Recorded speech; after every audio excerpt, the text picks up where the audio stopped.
안녕하세요. 김성학 변호사입니다.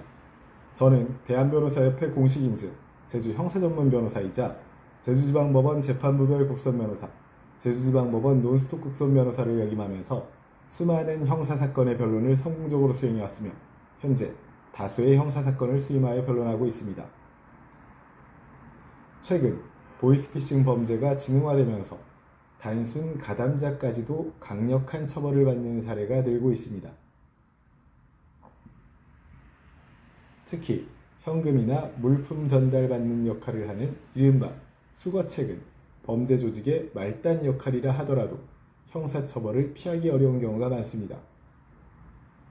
오늘은 제주 보이스피싱 변호사의 시각에서 보이스피싱 수거책 혐의를 받는 경우 어떻게 대응해야 하는지에 대해서 설명드리겠습니다.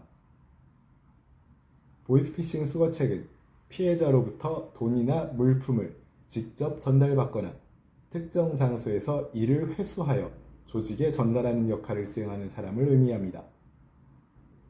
흔히 단순 아르바이트, 고수익 단기 일자리 등의 광고에 속아 가담하게 되는 경우가 많습니다. 그러나 수거책은 범죄 실행의 핵심 단계에 관여하는 역할로 평가되기 때문에 단순 가담이라고 주장하더라도 사기죄의 공동전범 또는 방조범으로 처벌될 수 있습니다.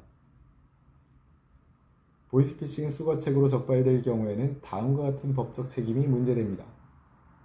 사기죄, 그리고 전자금융거래법 위반, 그리고 범죄단체 가담 또는 조직범죄 가중처벌 조항이 적용될 수 있습니다. 특히 피해 금액이 크거나 조직적 범행으로 인정되는 경우 실형 선고 가능성이 높아지므로 초기 대응이 매우 중요합니다. 제주 보이스피싱 변호사의 조력을 받는 것이 필요한 이유입니다. 많은 피의자들이 범죄인지 몰랐다는 취지로 억울함을 호소합니다. 실제로 일부 사건에서는 고의성이 낮다고 인정되어 감형되거나 선처를 받는 경우도 있습니다. 다만 다음과 같은 사정이 있다면 고의성이 인정될 가능성이 높습니다. 비정상적으로 높은 수익을 제한받고 현금 전달 방식이 비정상성이 있었는지 그 인지 가능성이 문제가 될 수 있으며 반복적인 수거 행위가 있고 지시 내용의 불법성 의심 가능성이 있었을 경우에는 고의성이 인정될 여지가 있습니다.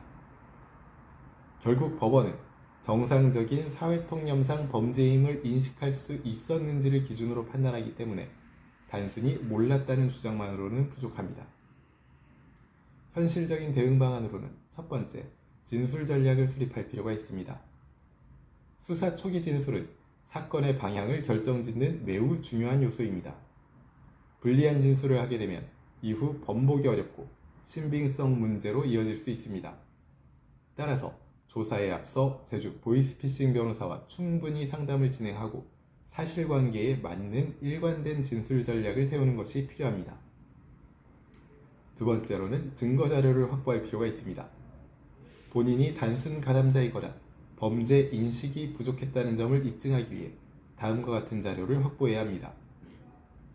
구인 광고 내용 및 메시지, 지시받은 메신저 대화, 업무 내용에 대한 설명 자료, 수익 구조 관련 자료 등을 확보하고 제출해야 합니다. 이러한 자료는 고의성 부재를 입증하는 데 중요한 역할을 합니다. 세 번째는 피해 회복 노력입니다. 보이스피싱 사건에서는 피해자와의 합의 여부가 형량에 큰 영향을 미칩니다. 가능한 경우 피해 금액 일부라도 변제하거나 합의를 시도하는 것이 중요합니다. 피해 회복 의지가 인정되면 법원에서 선처 사유로 고려될 수 있습니다. 제주 지역에서도 보이스피싱 범죄가 꾸준히 발생하고 있으며 특히 단기 아르바이트 형태로 유입되는 사례가 증가하고 있습니다. 수거책은 범죄의 말단 역할이라 하더라도 결코 가볍게 처벌되지 않습니다. 따라서 혐의를 받는 즉시 전문가의 도움을 받아 대응 전략을 수립하는 것이 가장 중요합니다. 현재 보이스피싱 혐의에 대한 법률적 도움이 필요하시다면 언제든지 제주 형사전문 변호사 김성학 법률사무소를 찾아주시면 신속, 정확한 해법을 제시해드리겠습니다. 조금이나마 도움이 되셨으면 합니다. 감히 최고라고 자부할 순 없지만 여러분의 권리를 지키고 항상 최선의 결과로 만족을 드리는 제주 형사전문 김성학 변호사입니다. 감사합니다.